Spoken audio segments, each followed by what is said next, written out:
Welcome to this web lecture on decisions in transport. So today I'm going to walk you through what a decision is, what decision making is, and which decisions we have in transport.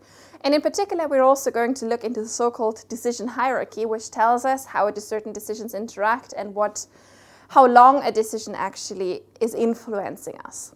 So first of all, let's look into what a decision is, and for that we're going to consult the dictionary.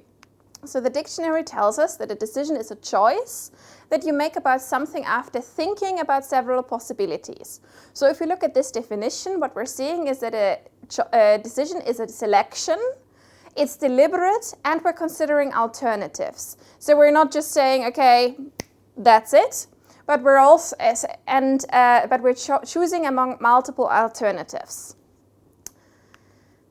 Then decision-making is the process and logic through which individuals arrive at a decision. So it is the deliberation, it is this thought process that leads us to saying we're going left or we're going right.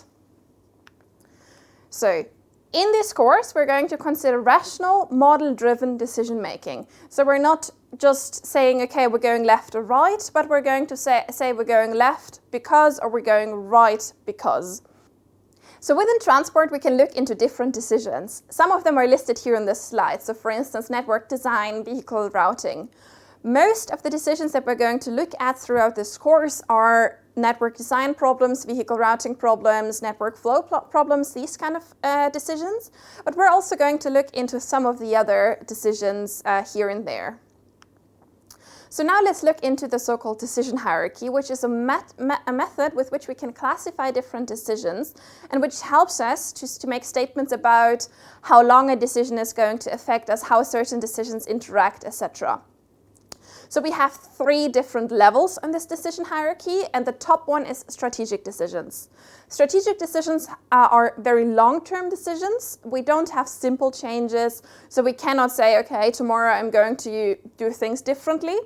They have a high upfront investment volume, and they have a long impact. Then we have tactical decisions, which are of a medium term. And then we have operational decisions, which is usually very short-term decisions, which are subject to frequent changes and reactions to actual data. And what I would like you to do is to look into the decisions that we saw on the previous slide and tell me to which level of the decision hierarchy they belong to. But before you're able to do that, I would say let's look into an example. So here we're looking into a routing of a fleet of trucks. So we have multiple different villages, commercial areas, and industrial complexes, and we want to send goods, for instance, parcels between them. So the first question that we're asking is, where do we place our depot? So do we use this depot to transship our goods, or maybe do we use one of those two?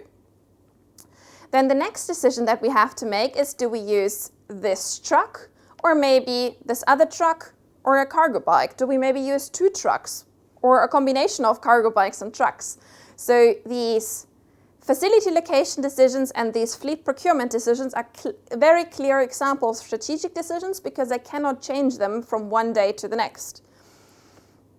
And usually I would only change them every few years maybe. Now let's look into tactical decisions in the context of routing a fleet of trucks or a single truck.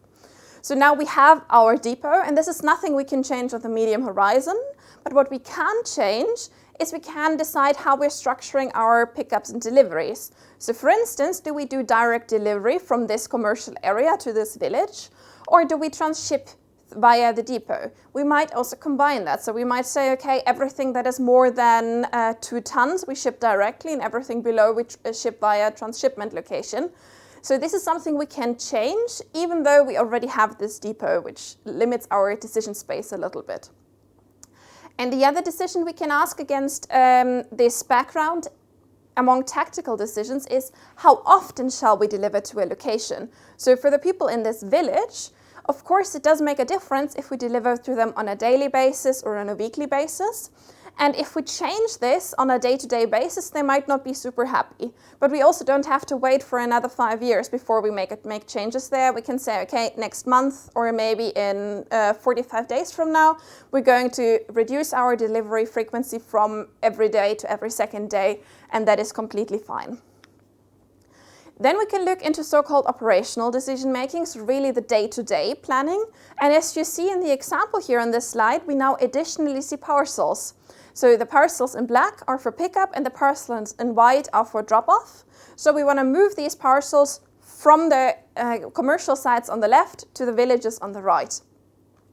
And questions that we can ask here is, for instance, which truck satisfies which order?